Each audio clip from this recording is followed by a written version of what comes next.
Boa noite, minha turma linda e amada.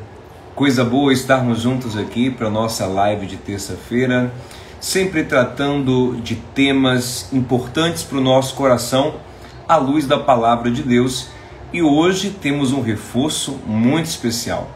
Vamos tratar de dependência emocional, um tema importantíssimo. Talvez você nem saiba o quão importante esse tema é na sua vida, na sua família, nos seus relacionamentos. E para reforçar a nossa live hoje, vamos receber o queridíssimo psicólogo Jarbas, do Instagram Pensando com Jarbas, que é excelente. Então hoje vai ser à luz da Bíblia e da psicologia.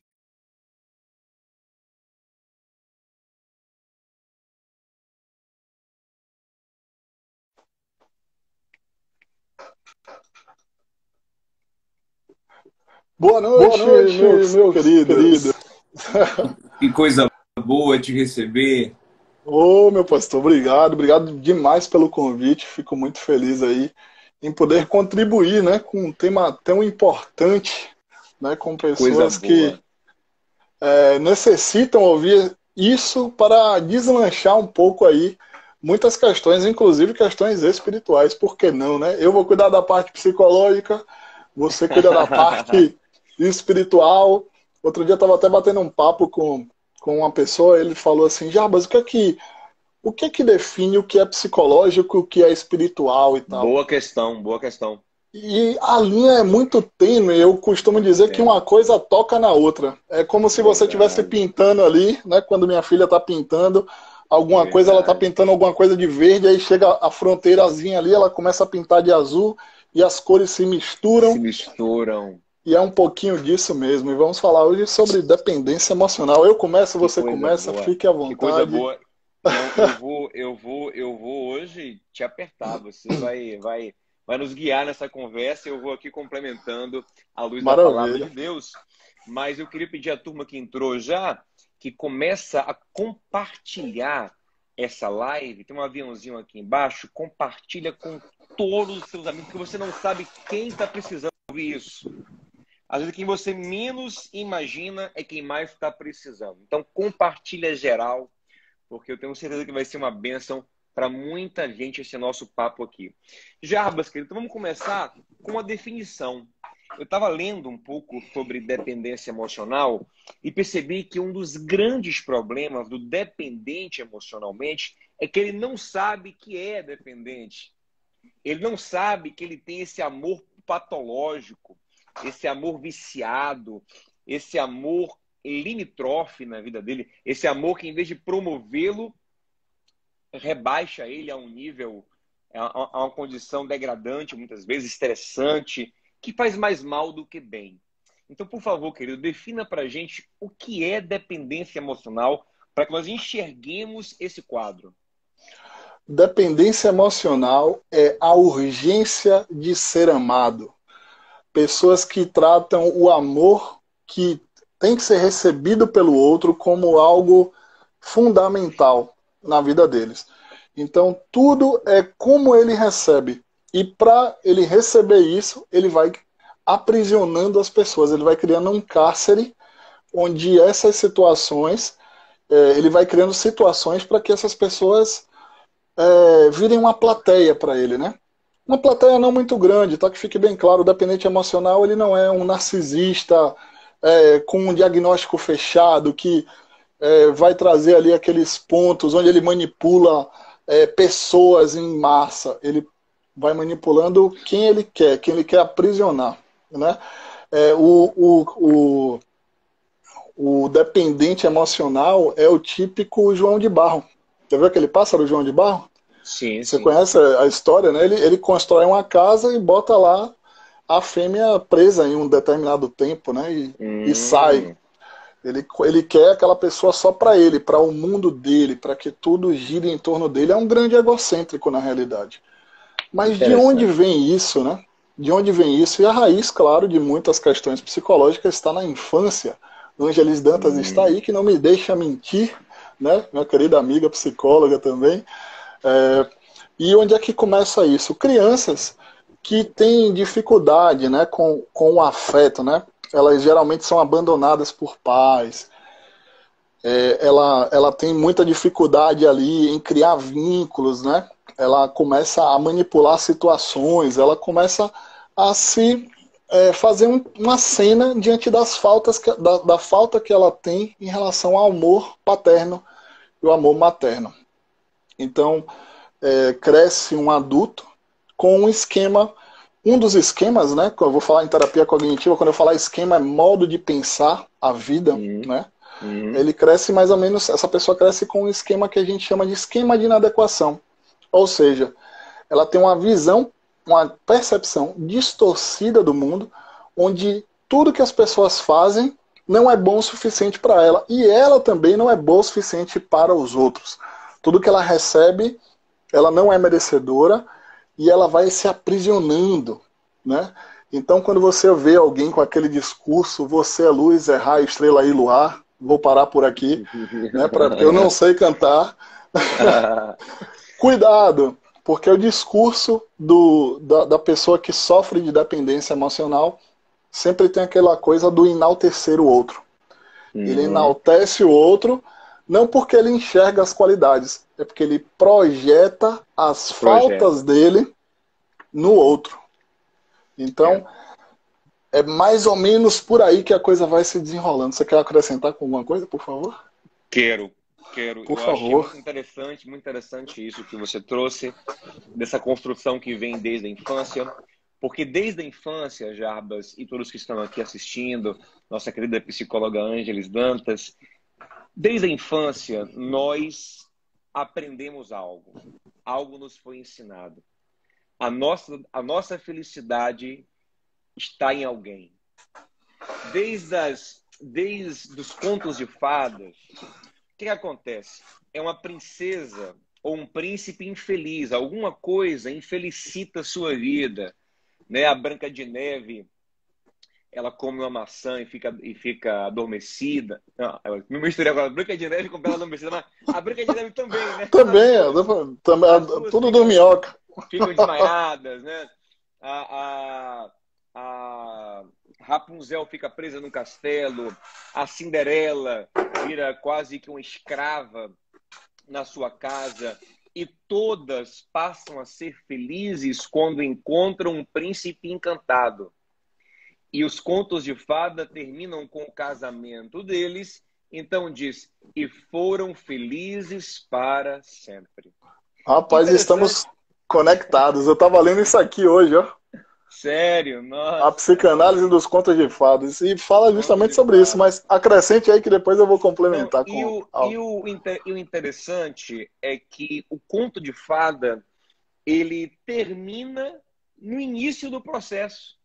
Ele termina realmente no momento do encantamento, que é a primeira paixão e o casamento logo no início. Mas ele não mostra os desafios da relação entre a Cinderela e o príncipe. Ele não mostra que, com o passar do tempo, o príncipe já não se encanta tanto mais com o pé da Cinderela. Ele não mostra que em certo momento, o príncipe já não acha a brancura da Branca de Neve mais tão... Enfim, ele não mostra a realidade da vida dos fatos. Então, a gente é criado para encontrar alguém que nos liberte da infelicidade, que nos idolatre, e a quem nós vamos idolatrar. E você tocou num ponto muito interessante, que é a questão das músicas também. As canções que nós ouvimos, elas estimulam a idolatria sentimental. Estão dizendo que o meu áudio está baixo e distante. Eu estou normal. Tá me ouvindo bem? Tá me ouvindo bem? Tô. Ok. Então, as canções estimulam essa idolatria sentimental também. As canções, elas refletem um relacionamento que nos preenche completamente. Algo que, quando a gente vai para a palavra de Deus, é inexistente. Você não vê em nenhum momento na palavra de Deus nada que nem indique isso. Pelo contrário, a palavra de Deus mostra um amor profundo entre homem e mulher, mas ele mostra que o ser humano precisa de outras coisas e de uma outra pessoa, que é Deus, já entramos na espiritualidade, para Uhum. preencher o seu coração. Mas é tão Perfeito. engraçado essa coisa da idolatria que vem da música, que vem dos contos de fadas, que a gente vê uma canção como, por exemplo, essa da Rita. A gente sabe que é uma grande brincadeira musical, Uhum. mas tem uma realidade ali. Porque o cara chega e fala assim, olha, a sua ausência tá doendo mais que a sua traição. Então volte, que eu perdoo tudo que você fez. Eu tiro a queixa, eu perdoo a facada. Significa isso, eu me anulo. Eu me anulo. Para ter você, eu perco tudo. E aí a gente entra de novo na questão da idolatria. Eu não consigo ter uma relação boa se essa relação não tiver equilíbrio. Se ela não for uma via de mão dupla. Se eu projetar tudo no outro, é impossível ter uma construção. Porque relacionamento a dois é uma construção onde os dois se encaixam. O Salomão fala em Provérbios 27, 17 que o ferro afia o ferro. Ou seja, um afia o outro.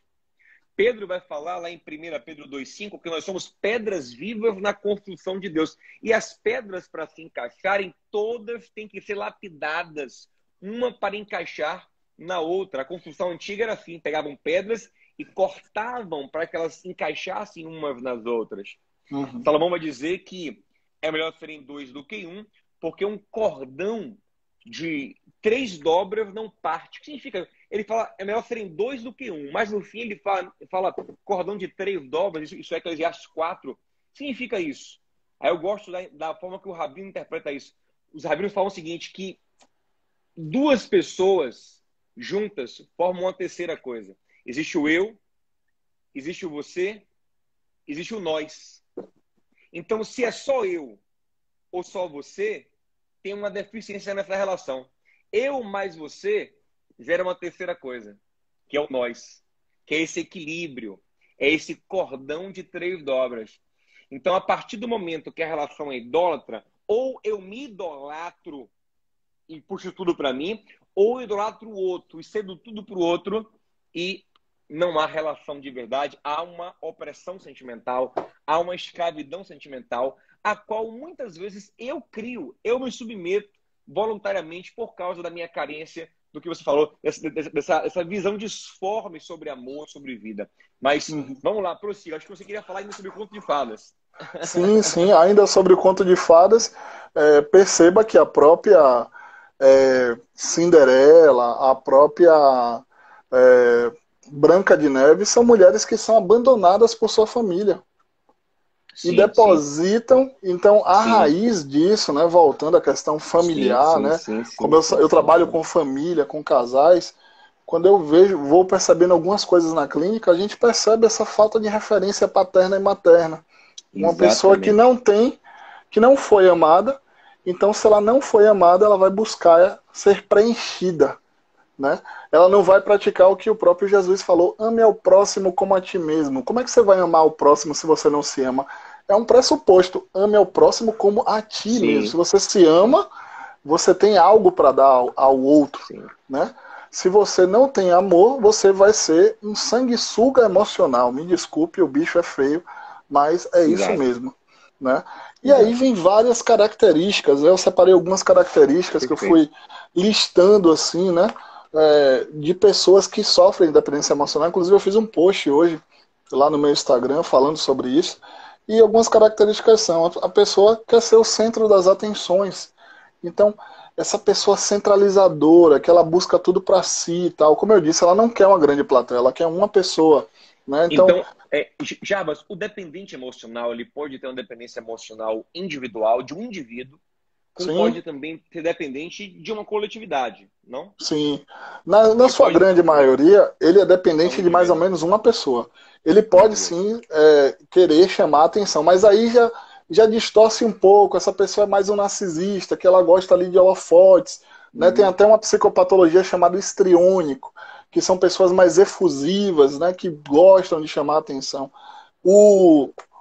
A pessoa que tem dependência emocional, geralmente, não é toda a regra, né? Geralmente são pessoas tímidas, pessoas mais acanhadas, né? E aí quando ela começa a se relacionar, ela vai capturando eu vou dizer a vítima, né, a pessoa que vai se relacionar com um dependente emocional, ela vai capturando, então ela começa a tirar essa pessoa dos amigos. Não vá hoje para a igreja não. Para que esse negócio de ficar ensaiando com louvor? Fica aqui comigo tocando violão comigo. Toque violão para mim e tal, não sei o que. Aí tira o cara do louvor. Aí daqui a pouco o cara participava de um grupo de oração, ou a mulher, existe a dependência emocional nos dois lados, viu, gente? Não é só a mulher que é dependente emocional, não. Fique bem claro. E aí a pessoa vai tirando essa pessoa do meio social dela. E ela vai tirando... tem uma tática, aí tem uma velha tática, Jabba, essa velha tática da nossa carência afetiva. Eu já fiz isso também. Eu, quando era carente efetivamente, já fiz isso, até inconscientemente. Tem a velha tática. O que é que você faz para ter a pessoa só para você? Você destrói o outro. Né? Você critica o outro. Isso, exatamente. Fulano não vale nada. Eu não presta. Isso. Fulano não, que bom sou eu, que bom. Aí a pessoa, você vai tentando segurá-la, aprisioná-la naquele mundinho fechado, né? Exatamente. Aí essa pessoa, exatamente, esse exemplo foi perfeito. Ela vai colocando situações onde tudo que essa outra pessoa que se relaciona com ela é ruim e o relacionamento é tudo de bom. Então, nosso relacionamento é tudo. Eu não sei. Cuidado, gente. As falas são bem claras. O discurso, ele é fluxo de pensamentos e de processos mentais que estão acontecendo. Então, eu não sei o que seria da minha vida sem você. Eu não sei o que seria de tal coisa se você me deixasse. Eu morreria. Eu morreria. Eu penso que acontece? No momento dessa fala, uma intervenção é necessária. Com certeza. Por quê? Porque, na verdade, a princípio, na paixão, no encanto, nós até gostamos de ouvir coisas assim. Poxa. É clichê, né? Ela me ama demais, ele me ama demais. Uau, que amor. Mas se nós tivermos um pouco mais de maturidade e racionalidade, mais alguém dizendo que o meu áudio está baixo, eu não sei mais o que fazer, eu acho que... Enfim... Se tivermos um pouco de maturidade e racionalidade, veja aí, Igor, se melhorou, e racionalidade, nós percebemos o quão perigosa é essa fala. O quão, na verdade, manipuladora e até abusiva é essa fala. Exatamente. Porque a partir do momento que eu digo a minha vida depende dessa relação, eu estou dizendo o quê? Essa relação é interminável. Eu não te dou o direito de terminar essa relação. Eu não te dou o direito de sair dessa relação. Você tem que ficar aqui comigo. Você está cativo, você está preso. E isso é totalmente anti-evangelho. Se tem uma parábola maravilhosa no evangelho, talvez a mais famosa, a mais transformadora, é a parábola do filho pródigo. E na parábola do filho pródigo, o filho diz ao pai, pai, quero ir embora. E o pai não quer perder aquele filho. O pai sabe que não é a hora daquele filho sair de casa. E ele podia usar de várias formas para segurar aquele filho. Naquele tempo, no tempo em que a parábola retrata, o pai tinha poder quase que absoluto sobre o seu filho. O filho era alguém totalmente sujeito às ordens paternas. O pai dizia, você vai ficar assim, eu mando. Podia mandar os servos segurarem o filho. Poderia simplesmente não dar o dinheiro a ele, o que inviabilizaria a sua saída, ou poderia também chantageá-lo emocionalmente, mas o pai não faz nada disso. Porque não adianta tentar segurar com você alguém cujo coração não está mais em você. Isso é uma loucura. Muito boa frase. Isso é uma tolice. O coração já foi.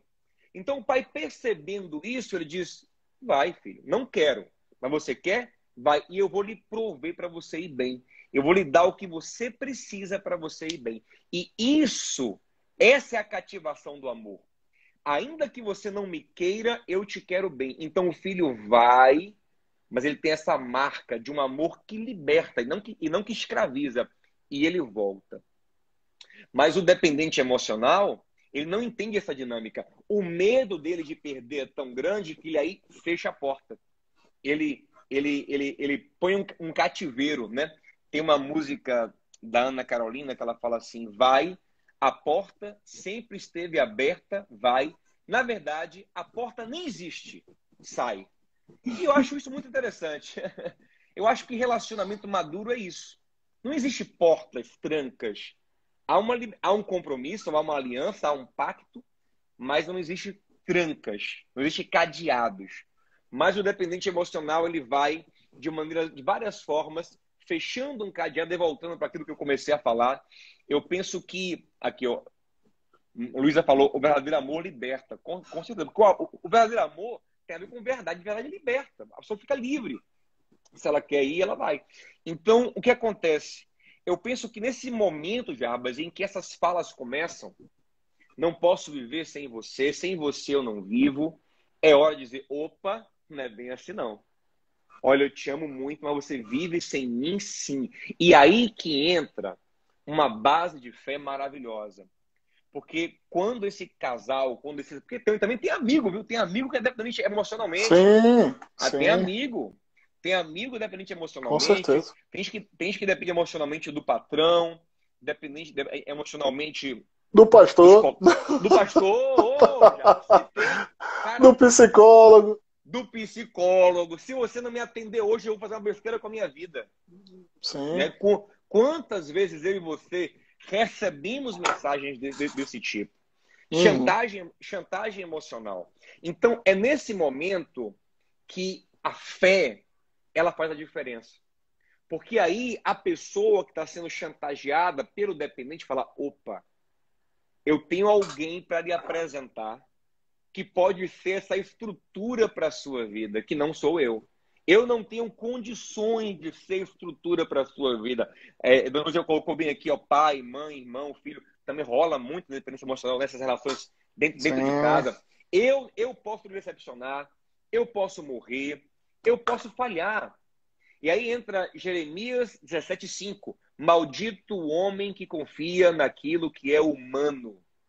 Ou seja, o homem que estrutura a sua vida no que? Porque o que é humano é falho. O que é humano não pode sustentar toda a nossa alma. Aí diz, bendito é o homem cuja confiança é o Senhor. Ou seja, ele está firmado na rocha, inabalável. Então a gente precisa ter cuidado com esse sentimento em nosso coração e também ter cuidado para não alimentar esse sentimento em alguém. Porque às vezes, Diabos, existe uma carência dos dois lados. Sim. Às vezes a mãe, ela percebe uma filha, um filho que está sendo emocionalmente dependente, mas ela gosta disso. Porque isso também supre a carência dela. Sabe? Aí diz, poxa, meu filho não tem 40 anos, mas não dorme sem antes receber o meu boa noite. Se eu não der boa noite para ele, ele tem insônia. E ela acha isso o máximo. Por quê? Porque ela também é carente. Então, na verdade, dependência emocional tem de ser resolvida com as carências sendo resolvidas. Com os buracos na alma sendo... Eu quero até recomendar uma live que está aqui no meu IGTV, procura aqui no meu IGTV, uma live sobre carência que eu fiz, e eu falo como preencher na fé, com consciência bíblica, o nosso coração. Mas, Jarbas, você falou aí sobre essas falas que começam a aparecer, começam a surgir, de dependência. Uma questão, o relacionamento de um dependente emocional, ele é um relacionamento estressante, não é verdade? Sim, com certeza. Aquele relacionamento tóxico. Ele não flui naturalmente, não é isso? Não flui. Porque a expectativa da pessoa que é dependente emocional é muito alta. Então, por exemplo, outro dia eu estava conversando com uma paciente e aí ela pegou o celular, abriu a conversa e me mostrou. Ó, pra aqui, Jarbas, eu mandei aqui para meu namorado, bom dia, amor. E ele botou, oi, bom dia, ponto. Aí eu disse, ele respondeu, que bom dia seco, que absurdo, como é que a pessoa não tem um coração, não tem um emoji, não tem amor, bom dia, oi, bom dia. Eu disse, o cara lhe respondeu, criatura, você quer o que mais que isso? Você quer um bom dia molhado, que ele jogue água, emoji de coração, de água, de um monte de coisa. Brinquei com ela. E dali ela foi se dando conta do que ela fazia para tentar aprisionar. E aí, logo em seguida, na mensagem, ela continuou a conversa e ela reclamou com ele. Que bom dia seco, é assim que você me trata? eu lhe trato tão bem, não sei o quê, você é tudo pra mim, e não sei o quê. E aí ela foi complementando, complementando, né? Ou seja, é, ele sempre tem uma cobrança muito alta consigo Muito mesmo, alta. por Cobra isso. demais, né? Isso, a cobrança é muito alta com eles mesmos e com o outro. São pessoas que têm dificuldades em dizer não e em ouvir negativas também. Quando há um limite para ser dado e tal, elas vão logo para o viés da vítima, né? Você não faz isso com sua mãe, você não faz isso com tal pessoa, só faz isso comigo. Eu isso, eu aquilo, eu faço tudo por você e não sei o que e tal. E aí essa pessoa começa a se perder dela mesma, porque ao aprisionar o outro, ela vai se desconfigurando, ou seja, é um Perfeito. relacionamento de Perfeito. máscaras. As Perfeito. pessoas ficam com milindres para falar. A pior coisa que tem numa vida afetiva, num relacionamento afetivo, é quando você tem que ser quem você não é, né? Nossa, terrível, terrível. Eu costumo brincar Terrível. com minha esposa, eu falo para ela, eu disse, casei com você porque você é pediatra e você entende minha idade mental. Aí ela dá risada, né? E aí eu consigo ali e tal. Mas você imagina um relacionamento onde a pessoa não pode ser quem ela é, porque a expectativa do outro Tudo. sempre está muito alta. Uhum. E tudo é muito sensível, tudo machuca, tudo fere. Isso, Então você não pode ser você.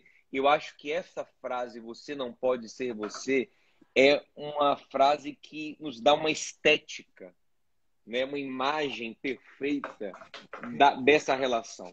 Né? uhum. Você tem que se deformar para a relação. Né? Isso. Você tá sempre tentando se adaptar e demonstrar o que você não é. E as redes sociais hoje, elas até nos ajudam nisso, né, Jarbas? Demais. A Na rede na social, nossa carência afetiva, a gente às vezes cria todo um perfil, cria toda uma realidade alternativa. Nada contra usar os filtros, enfim, editar as fotos, postar os textos das frases, mas criamos todo um personagem a fim de que alguém nos ame. Mas exatamente. mas o gostoso mesmo é ser amado por quem nos conhece de perto, quem nos conhece sem filtro, sem Uhum. máscara. E Exatamente. essa é a relação saudável, não é verdade? É verdade. E aí, essa relação, ela é toda projetiva. É uma relação sempre apaixonada. Ela não, como você muito bem falou, ela não é fundamentada no amor. Ela é fundamentada em projeções. Projeções. Projeção, um conceito psicanalítico que fala que você pega a sua expectativa e coloca no outro, Cria, né? a fim de criar uma imagem distorcida que não é É. para se relacionar com a pessoa. E aí vai surgindo. Música, e ó, eu vou citando música, porque eu gosto de Você ficar. é um Jackbox. Eu gosto de ficar ligado na cultura popular, porque ela nos revela muito do pensamento da sociedade. É Então, verdade. então a música da Marília Mendonça, que a mulher está frustrada, está decepcionada com a relação, e a pergunta dela é de quem é a culpa, de quem é a culpa é minha, a culpa é sua. E no final ela fala que a culpa é dela, porque ela fala o seguinte, ó, eu me apaixonei pelo que eu inventei de você. E geralmente é isso que acontece. A nossa frustração é com a nossa própria expectativa, é com a nossa projeção. Exatamente. Nós projetamos algo tão alto, um príncipe tão encantado, uma princesa tão encantada, que quando aquele padrão cai, quando as falhas começam a aparecer, a gente então se decepciona, porque a paixão foi inventada, foi projetada, foi idólatra. Eu criei um ídolo, eu criei uma imagem diante da qual eu mesmo me curvei. Então, relacionamento real, ele requer muita maturidade e requer muita consciência de tempo, de espaço, de fases, de momentos. A vida, ela tem momentos. Tem dias que uma mulher vai estar carinhosa, tem dias que ela vai estar estressada, ela tem a TPM. Tem dia que o homem vai estar com a sua libido lá em cima, tem dia que ele não vai estar. Tem dia que ele vai estar super de boa, tem dia que ele vai estar estressado. Mas a nossa projeção, a nossa paixão que cria uma realidade não aceita isso, né? Então a gente se a pessoa não respondeu imediatamente o seu WhatsApp, já não gosta de mim, o que está acontecendo, já quer terminar. Exatamente. Tem muita situação assim, né? A pessoa ela já antecipa. Sim. Você quer terminar comigo? Isso. E aí ela já inventa conversa de término, onde não tinha nada de término ali, né? Exatamente. Ao contrário do que muita gente pensa, o relacionamento do dependente emocional não é um relacionamento duradouro. Geralmente o dependente emocional ele vai mudando de parasitas. Ele vai parasitando pessoas, né, na realidade. Então ele vai mudando muito rápido, porque ele se apaixona muito rápido, aquela projeção acaba, aí ele vai e troca. E ele não se implica, tá? Ele não se olha. O inferno são os outros, como diria Sartre, né? Ele não tem uma autorresponsabilidade. É uma pessoa imatura, insegura, com baixa autoestima, que vai detonando ali as suas relações. E assim, da mesma forma que há o dependente, há também o codependente.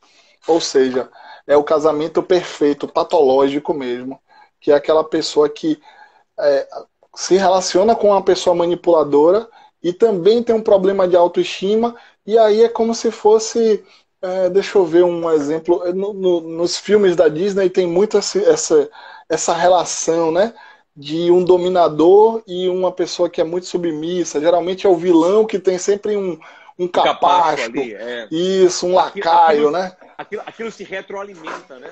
Isso, perfeito, retroalimenta, essa é a palavra. E aí quem está de fora percebe que é uma relação doentia, que é uma relação cruel, que é uma relação abusiva, mas eles ali dentro, ainda que percebam, não tem força para sair porque um depende do outro. Como você falou, é a codependência, não é verdade? Codependência, exatamente. Jabas, e quem tá de fora vendo isso, o que é que pode fazer? O que é que você pensa? Quem está de fora vendo isso, assim, essa pessoa cair em si, né, e dizer assim, preciso de ajuda profissional, é muito difícil acontecer, porque, como eu disse, ela não se implica, ela não consegue se observar. Depois, lá na frente, de muitas frustrações, essa mulher, esse cara que não consegue se casar, né, às vezes até consegue, mas geralmente fica ali vivendo a solteirice durante muito tempo, porque vai se relacionando com muitas pessoas, essa pessoa vai meio queimando o filme dela, ela começa a entrar em estágios emocionais mais complicados, psicopatológicos. Então essa pessoa começa a sofrer de depressão. Aí é quando a família intervém. Essa pessoa começa a sofrer de graus de ansiedade muito forte. E aí essa pessoa, isso muda a dinâmica do trabalho dela, começa a afetar a vida social dela, né?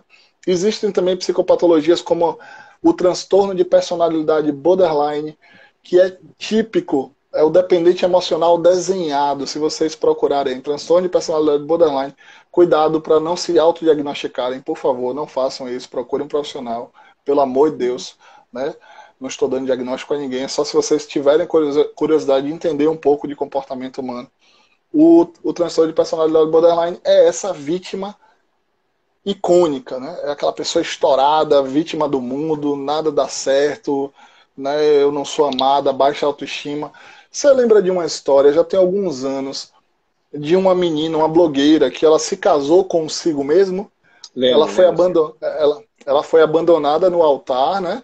No altar não, um dia antes o cara chegou e falou, ó, velho, eu não vou casar com você, né? E tchau, né? E seguiu o rumo dele, ela, com a festa paga, tudo lá pago e tal, ela resolveu se casar com ela mesmo e postou isso nas redes sociais. Ela foi repugnada, ela foi cancelada, ela achou que seria bom, as pessoas iam aplaudir, achando que ela teria amor próprio, e aí ela, não suportando todas as críticas, ela comete suicídio. E a rede social é um grande tribunal, caiu matando no cara.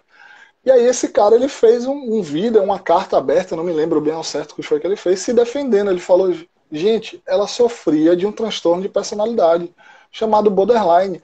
Às vezes eu estava tomando banho, e se ela julgasse que meu banho estava muito demorado, ela achava que eu estava conversando com outra pessoa, ela se cortava, ela tomava medicamentos, minha vida estava virando um inferno.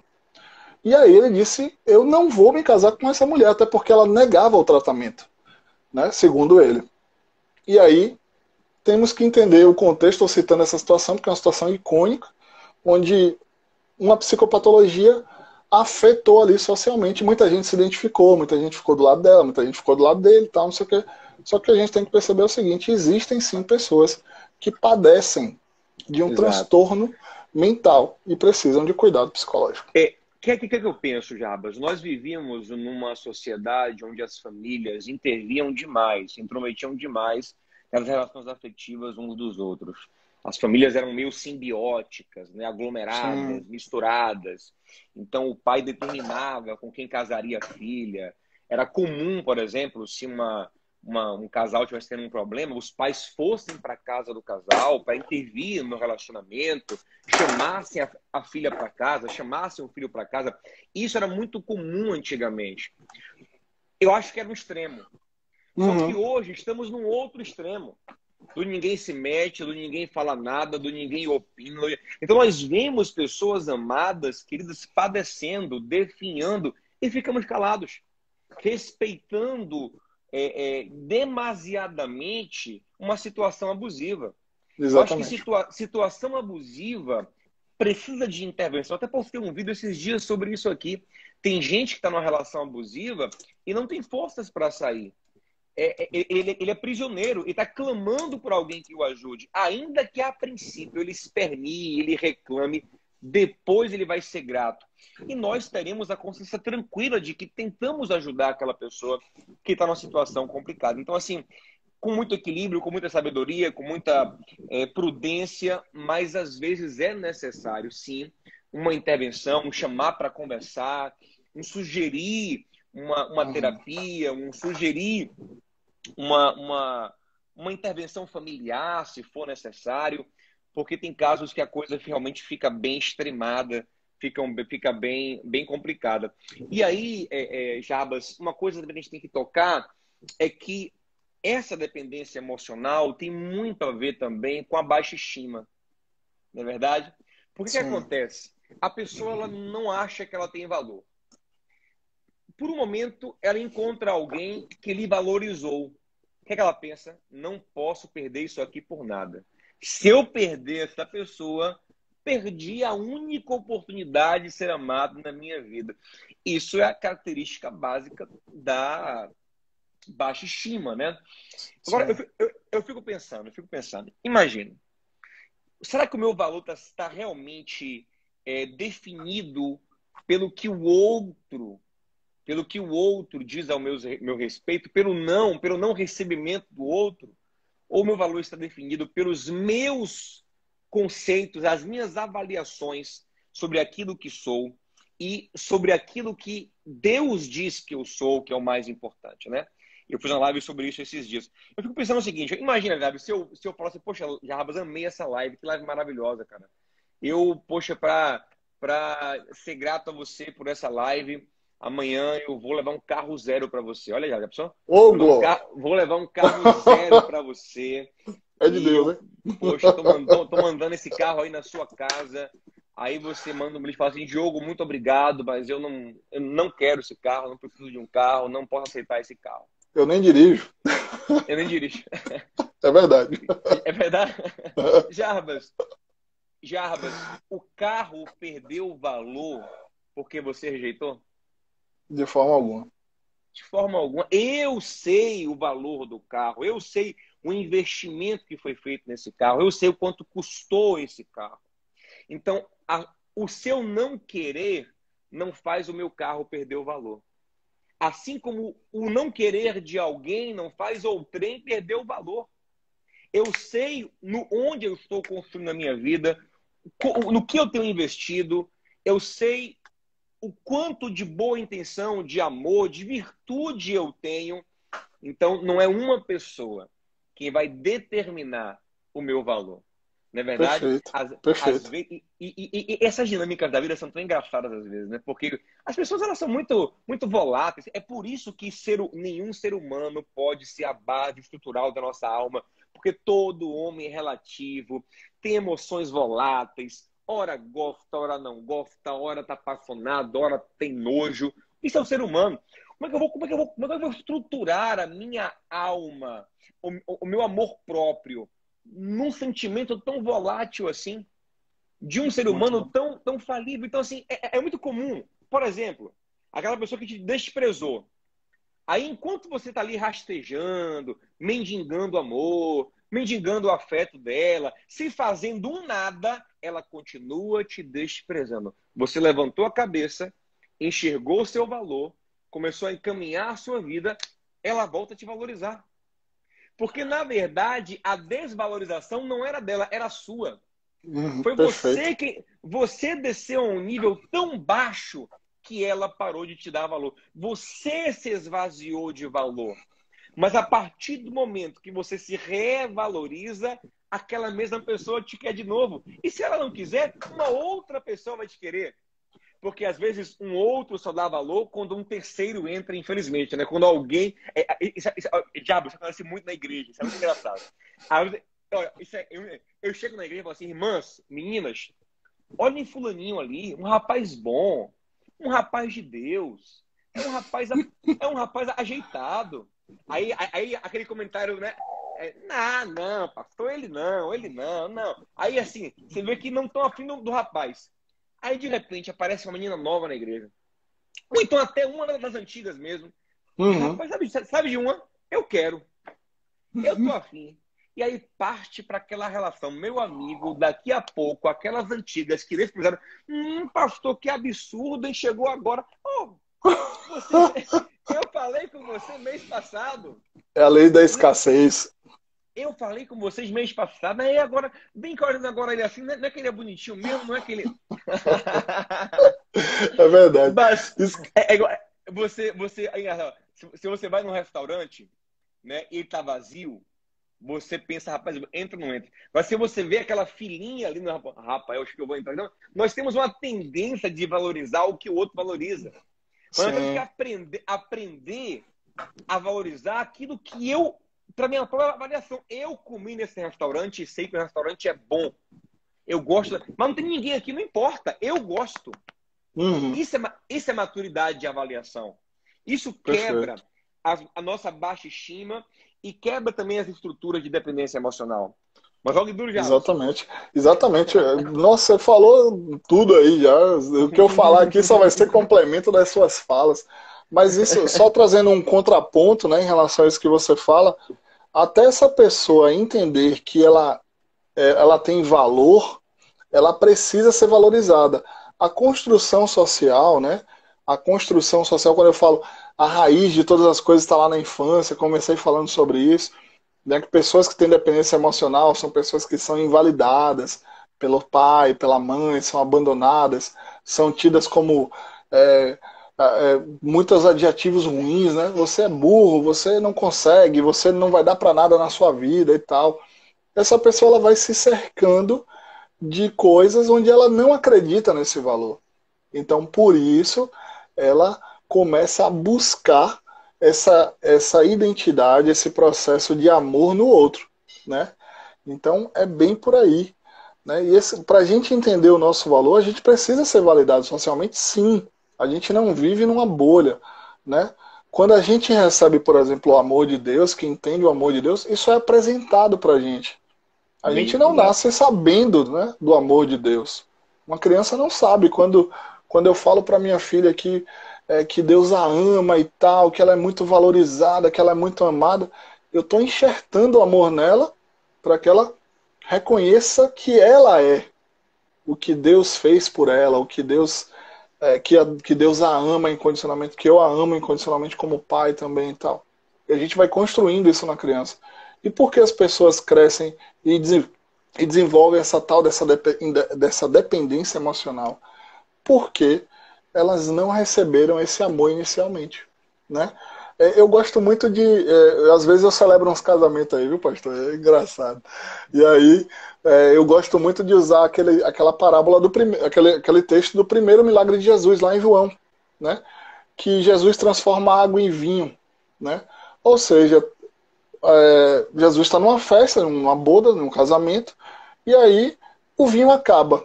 E aí Maria chega para Jesus e fala: meu filho, acabou a água. Aí manda os servos encherem lá os baldes de água, né, as talhas e tal, aqueles compartimentos grandes de água, e Jesus transforma. Jesus não fala nada. só pede para servir para o mestre-sala, né? Para o cara que é o organizador da festa ali. O mestre-sala prova do vinho e chega para o noivo e fala assim: nossa, você está servindo um vinho de qualidade até o final da festa. Geralmente o vinho de qualidade ruim é servida no final. E você, diferente, está servindo o melhor vinho até o final da festa, né? Porque todo mundo já bebeu ali um pouquinho e tal, não sei o quê. E isso serve para ilustrar o seguinte: gente, se vocês conhecem o amor de Deus, ele vai transformar até água em vinho. Vinho na Bíblia tem uma apresentação de alegria, de amor, né? Também, Verdade. né? De sacrifício. Então, quando a gente entende o amor de Deus, isso na construção social que passamos, psicológica e tudo mais, fica muito mais fácil entender o seu valor, né? Exatamente. Porque a gente chama Deus para o nosso casamento? Porque tem momentos que o relacionamento vira água mesmo, né? Exatamente. E aí a gente fala: Deus, ó, o bicho pegou aqui, acabou o vinho. Transforma. Só tem água. E aí, o que é que eu faço com essa mulher que tu me deste? Não é que nem Adão falou. Aí ele fala: então transformar água em vinho. Eu falo só uma analogia, né? Muito bom, muito bom. Na última live que eu fiz, na semana passada, falei sobre autoestima. Recomendo que vocês vejam essa live. E eu falo sim que a nossa identidade, que tem a ver com autoestima, ela é firmada de fora para dentro. Recebemos referências paternas de autoridades, pessoas que nós admiramos e consideramos, que vão falando ao nosso coração e vão firmando em nós o que nós somos, a nossa autopercepção. Só que quando encontramos o amor de Deus, um milagre acontece. A Bíblia fala que Deus colocou dentro de nós o seu Espírito. E que esse Espírito fala a partir de dentro. Ele é uma pessoa dentro de nós. Então ele ministra dentro do nosso coração. Ele testifica em nosso espírito que somos filhos de Deus. Então, quando nós temos essa relação íntima com Deus, e eu já experimentei muito isso, Jabas, muitas vezes, momentos de insegurança, momentos de baixa estima, momentos de questionamentos profundos, de você ter aquele contato espiritual, e você ouve aquela voz que vem lá do lugar mais profundo do seu coração lhe afirmar. É uma coisa mais... E como eu sei que não é minha, que é divina aquilo, porque a minha consciência estava me esmagando, me maltratando, me abatendo. Eu, no meu aspecto consciente, estava me mutilando, me punindo, me degradando. E aí vem uma contra-voz lá de dentro, lá do lugar mais profundo que existe, né? E aí eu acredito que esse lugar é o Espírito. E essa voz é do Espírito Santo. Então, quando eu conheço isso, tudo muda. Eu me torno capaz de lidar com tudo. Nenhuma perda é tão apavorante assim, porque eu acho que esse é o grande problema do dependente emocional. Porque ele tem a sensação de que a vida dele vai acabar se aquela relação acabar. Exatamente. Ele tem essa sensação. Só que o apóstolo Paulo vai nos dizer em Romanos 8 que o amor de Deus não acaba em nossas vidas por coisa alguma. Olha o que ele fala. Ele fala o seguinte, ele fala, nem o presente, nem o futuro. Ou seja, nem o que acontece hoje, nem o que acontecerá pode nos separar do amor de Deus que está em Cristo. Ele fala mais, nem a altura, nem a profundidade, nem demônio, nem anjo, nem qualquer criatura, nem a morte, tanto a minha morte quanto a morte de alguém, nada pode me separar do amor de Deus. Eu ainda me percebo amado, sinto e materializo e vejo o amor na minha vida todos os dias, apesar de todas as lutas. Paulo diz em Romanos 5:5, nós nos gloriamos nas tribulações, e ele termina dizendo assim, porque o amor de Deus está derramado em nosso coração. Então, se tem alguém que é essa pessoa, que nós dizemos, está comigo para o que der e vier, esse alguém é Deus. E quando eu entendo isso, eu me lanço nessa relação, porque essa é a relação absolutamente segura. É a relação mais segura que existe. Marido e mulher, por mais que se amem, podem falhar um com o outro, podem decepcionar um ao outro. Às vezes eu recebo casos de pessoas que, depois de 30 anos de casado, deu um revertério na cabeça e o cara foi embora de casa. O cara tinha 60 anos já, 40 de casado, e se apaixonou por outra mulher e foi embora. Então, toda relação, por mais sólida que seja, ela ainda é relativa. Nada é abrir. Pai e mãe falham, pai e mãe abandonam. Já diga Davi, que sofreu rejeição dentro de casa. E aí ele escreve no Salmo 27, versículo 1, ele fala assim, ó, quando meu pai e minha mãe me abandonarem, o Senhor me acolherá em seus braços. Se tem uma relação na qual eu posso me lançar de cabeça sem medo, é a relação com Deus. E a partir daí, eu tenho a confiança necessária para me relacionar com qualquer pessoa. Porque eu não vou colocar as garras em ninguém. Porque eu já coloquei as minhas estacas numa rocha profunda. Entende? Eu já tenho o meu garantido, sabe? Eu já tenho o meu grande amor. Já tenho o meu grande amor. Às vezes, eu me pego cantando música romântica para Deus. Eu acho a música romântica assim linda. Eu falo, rapaz, isso aqui combina direitinho com o meu Deus. Quer ver uma música que eu amo cantar para ele? Aquela música do Heber Chiviana que a Ivete Sangalo gravou. Aqui é live de evangélico, mas live também é de mente aberta, né? Com certeza. Psicólogo não pode ter mente fechada. Então, a música fala assim, ó. Se eu não te amasse tanto assim, talvez não visse flores por onde eu vi. Ou seja, eu canto para Deus. Senhor, se eu não te amasse tanto, eu não conseguiria passar por tantas coisas que eu passei. Mas em tudo que eu passei, eu senti o teu amor na minha vida. Chega a me arrepiar quando eu falo isso.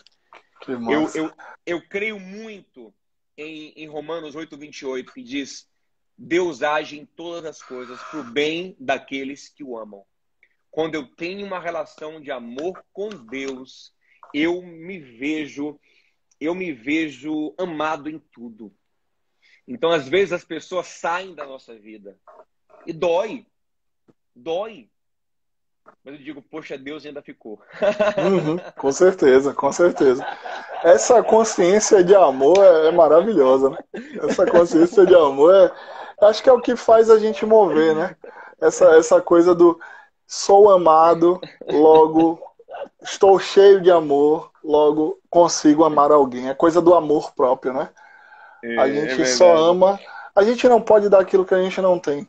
Ponto. Verdade. Não tem como. Tem até um versículo que fala, né? Não tem como da mesma fonte jorrar água doce, água, né, sei lá, ruim, sei lá, algum tipo de água, né? Então, se a fonte é o amor, se você está abastecido de amor, tá tudo certo. Jarbas, eu quero tocar no último ponto aqui para a gente ir para a conclusão, que é um ponto interessante.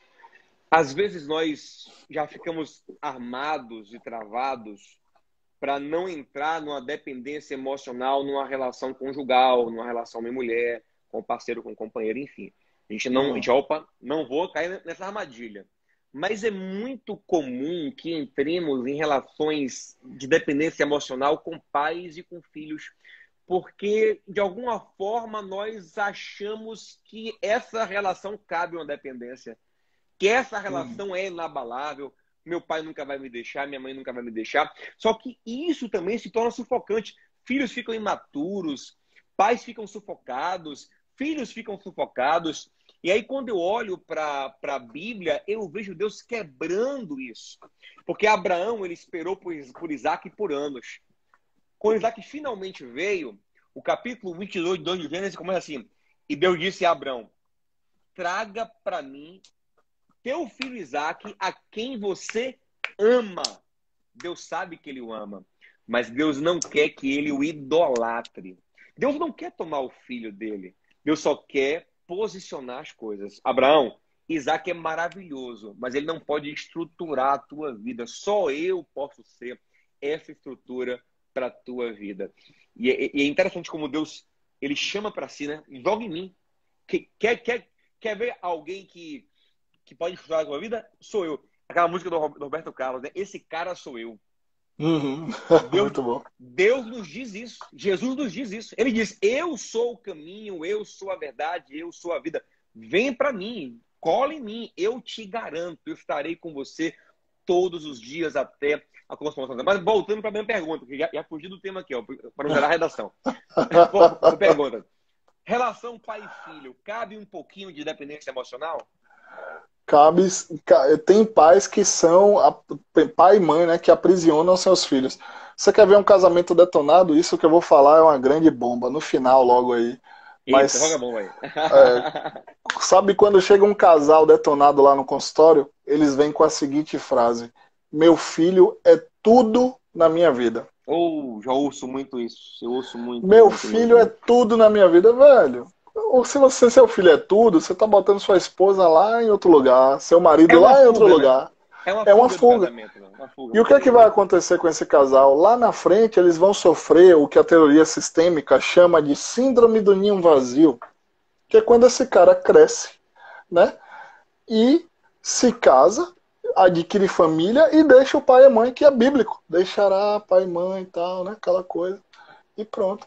Aí esse casal que só olhava para o filho, eles voltam a se olhar. Só que como eles não se olhavam, eles se desconhecem. E aí há esse processo de divórcio em relacionamentos que eram mais antigos, por assim dizer, né? Casais de 40 anos. O filho faz 20 e poucos anos, se forma, passa num concurso público, vai morar em outro estado, casa, tal, não sei o quê. E aí o pai e a mãe separam, porque o filho é tudo na minha vida. Meu filho é tudo na minha vida. Filho é muita coisa na minha vida. A Laura é muita coisa na minha vida. Mas um dia ela vai chegar para mim e falar: pai, tchau. Eu vou dizer: vai, minha filha, vai, que eu vou ficar aqui com sua mãe, tá tudo certo, vai.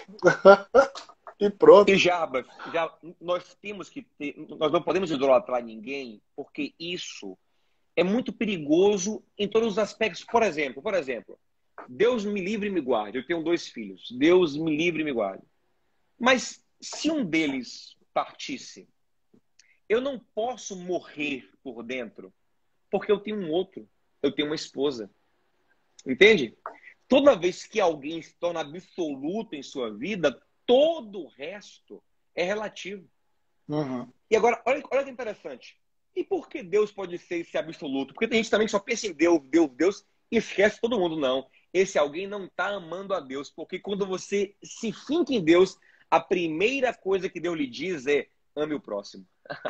Exatamente, perfeito. 1 João 4,4, o que diz? Quem diz que ama a Deus e não ama o próximo é mentiroso, porque a primeira coisa que Deus faz com quem o ama é impulsioná-lo, é empurrá-lo para o próximo. Deus não é aquela pessoa que fala assim: olha, você é tudo para mim. Ele fala: ótimo, fique só aqui mesmo, fique só aqui, ó, só aqui, né? Tem até uma música, olha que pastor, tô elogiando música secular e vou criticar a música gospel. Pode um negócio desse? Pode um negócio desse? Tem uma música linda, fofa, boa, só que ela tem um erro, que é aquela música do Zaqueu, né? Do meu querido, até amigo, Regis Danese. Tem um erro nessa música, assim, ó. Quero amar somente a ti. Deus nunca pediu isso. Deus nunca pediu que amássemos somente a Ele, mas que o amássemos em primeiro lugar. Que Ele seja o quê? A estrutura basilar para partir dessa base amarmos outras pessoas. Então Deus pode ser esse absoluto, porque Deus não é um absoluto egoísta. Pelo contrário, Ele é aquele que se entregou por amor. O que Jesus disse? Olha, nisso conhecereis que sois meus discípulos. Quando vocês ficarem o dia todo: Jesus, eu te amo, Jesus. Não, quando vos amardes uns aos outros. Perfeito, então, perfeito. Esse cara que não chama tudo para si, mas que se coloca como base para que eu ame o outro, esse pode ser o absoluto. Agora, o resto é relativo. Por quê? Porque o homem, quando recebe essa adoração, porque esse amor idólatra é uma adoração, ele também fica viciado nisso. E ele acaba nos manipulando e nos sufocando daquilo que a gente começou falando. Não goste do outro, não saia, não pense no outro, né? Não vá para lugar nenhum, fique só aqui me cultuando, só aqui me adorando. Então o homem não pode, nem o filho pode, porque o filho também aprende esse caminho e começa a ser, às vezes ainda criança, a ser um chantagista emocional. Aquela criança ali que faz chantagem, que manipula os pais. Eu já vi pai, Jabas, que define a agenda da semana com base nos caprichos de uma criança de 4 anos. Ah, vocês vão poder vir para o culto? Ah, não, estou tentando ver se fulaninha quer. Jarbas, eu vi isso direto. Vocês vão para o shopping? Não, porque fulaninha ouve disse que quer ir para o parquinho. Então, uma criança de 4 anos começa a perceber que ela é o centro e ela começa a gostar disso. E ela vai ter muita dificuldade de sair desse lugar de deusa em casa, né? Então, a dependência emocional, ela prejudica o dependente e também prejudica o adorado. Por isso que uma relação saudável com Deus resolve tudo. Por isso que quando perguntaram a Jesus, qual é o primeiro mandamento? E o primeiro mandamento é esse: amar a Deus sobre todas as coisas. E o segundo, que é a consequência desse, que é tão importante quanto esse, que é a prática desse também, é amar o próximo como a ti mesmo. Mas eu preciso dessa base. Deus precisa ser a base de tudo na minha vida. A partir daí, eu tenho um amor saudável. Outra coisa, a pessoa às vezes acha que é lindo encontrar alguém que o idolatre e às vezes até ciúme. Isso acontece muito na guerra também, viu? Tem gente que tem ciúme de Deus. Tá amando muito Deus, tá orando muito, muita Bíblia, tá amando muito. Lógico que alguém que é muito religioso e não pega da sua espiritualidade e não a transforma em ações práticas de amor é um fanático religioso, não tem nada a ver com Deus. Deus nunca pediu isso. Mas quando a pessoa não entende que é bom para ela que o outro tenha Deus em primeiro lugar, ela é muito tola. Por quê? Porque se a minha esposa tem Deus em primeiro lugar, a tendência é que ela me suporte, me tolere e me perdoe é muito maior. Que ela seja, que ela lide com as minhas falhas de uma maneira mais tranquila é muito porque ela sabe que o absoluto é Deus e que eu sou relativo. Mas a partir do momento que eu sou absoluto, ela me sufoca, ela é intolerante comigo, ela me manipula porque eu sou tudo. Então, ter Deus na base é uma solução para tudo. E aí, já a gente nem tocou nesse ponto, mas assim, a dependência emocional é uma coisa tão séria e pode ser tão patológica que gera morte muitas vezes. Muitas vezes a pessoa mata. Por quê? Porque para ela, se acabar o relacionamento, acabou a vida. E assim, é muito fácil entender o pensamento dele. É um pensamento louco, mas é lógico. Ao mesmo tempo que é extremado, é lógico. Digamos, se eu passo a vida dizendo, né, você é minha doce amada, é o ar que eu respiro para sobreviver, sem você eu não vivo, sem você eu não posso viver, eu não vivo para você. Quando você for... Peraí, se você for sair da minha vida, é quase que uma autodefesa. É quase que uma morte por autodefesa, né? Por uma condição, defesa. né? Não, olha, fica condicionado. Na cabeça da pessoa, é quase que uma legítima defesa. Tipo assim, ou eu te mato, ou eu morro. Porque ser abandonado é morte para mim. Se você me deixar, se você me trocar, eu morro. Então eu tenho que lhe matar. Na cabeça dele, é como se fosse uma legítima defesa. É uma patologia. Exatamente. Então a gente precisa quebrar com essa... Não é bonito, não é legal essa idolatria sentimental, essa dependência emocional. Gente, procurem ajuda. Quem vive isso, quem conhece quem vive, procure ajuda e busque ajudar quem vive. E em Deus há uma solução, há uma cura, há um amor. Assista a nossa live aqui sobre autoestima. A live que está aqui também no Instagram sobre carência. Tá no meu canal do YouTube também. Você clica aqui em cima no link da bio. No meu YouTube tem muitas coisas sobre isso também. Mas, Jarbas, eu queria uma palavra final sua para esse tema tão importante que é a dependência emocional. Muito obrigado, valeu. Já agradecendo aqui pelo convite, né? Foi muito legal esse bate-papo. Espero participar de outro, já me convidando aqui, né? Com certeza, querido. Tem muita coisa para tratarmos juntos aí, querendo Deus. Massa, vamos lá. E, basicamente, eu vou repetir o que eu falei no começo. A pessoa que tem dependência emocional, ela tem uma urgência em ser amado. É um grande buraco existencial que vai sugar as pessoas e as relações que ela puder. E ela faz isso não é para o mal, né? Ela não tem consciência disso. Ela faz isso porque ela acha que ela precisa suprir a si mesma e ao outro. Ela faz isso achando que é bom. Crianças, se você tem crianças, observe suas crianças. A gente falou muito de criança hoje, de certa forma, né, também. Observe essa criança, a criança que ela pega o brinquedo dela e leva para a escola e volta sem o brinquedo. A criança que pega o lanche dela e não lancha e dá o lanche dela, ou compra alguma coisa para todo mundo. Então, há indícios. Os sinais estão aí. Jabas, né? eu fazia isso. Eu fazia isso? Pois é. Eu pegava meus brinquedos e dava para amiguinhos para tentar cativá-los. Dava um lanche. Eu fiz isso na infância. Pois é. Então, há indícios, né? Que na vida adulta haverá os desdobramentos. Então, como eu disse, essa urgência por suprir esse buraco emocional vai ser uma eminência na pessoa que sofre de dependência emocional. Ela vai buscar no outro a felicidade dela. E essa dificuldade de se reconhecer vai distorcer as relações e vai distorcer também com quem ela é. Ela vai estar sempre usando uma máscara social muito atraente, muito sedutora, né? Tentando cativar, e depois que está nas garras ali, ela aprisiona. Cadeia. Aprisiona. Exatamente. Então, fiquem atentos boa. Aí. Que live edificante. Gente, vocês gostaram dessa live? Façam três coisas. Deixa o like, comenta. Vamos deixar salva essa live agorinha. Comenta, dá o like e compartilha com alguém. E lembre, em Deus há o preenchimento exato para o seu coração.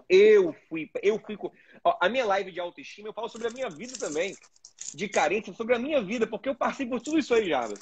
E me encontrei no amor de Deus. Se eu, super carente, problemático, complexado, conseguir, você pode também. Jarbas está aí também como um testemunho vivo de que muitas pessoas são transformadas. Há ajuda, há um caminho de transformação.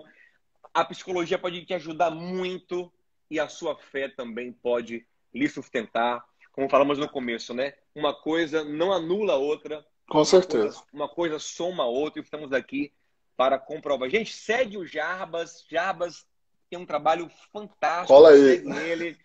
Quem não me segue aqui também. E vamos caminhar juntos aí, renovamente e pensando com o Jarbas. Vamos lá, vamos lá. Obrigado. Eu que agradeço. Danúzia, Ana, Júlia, Luísa, todo mundo que está aí ao vivo. Pati, muito obrigado por ficarem conosco até agora. Tenha uma noite maravilhosa. Um beijo grande. Vale mais, pastor. Valeu. Então, querido. Quem quiser conhecer meu trabalho, eu também tenho um canal no Instagram, né, chamado Pensando com Jarbas, e também tem um podcast chamado Da Dor ao Amor, com um amigo psicólogo também, Dr. Vinícius Farani, que falamos sobre relacionamento, sobre casamento e tal. Então, conheça lá nosso trabalho, né, que é para vocês aí, tem sempre muito conteúdo legal.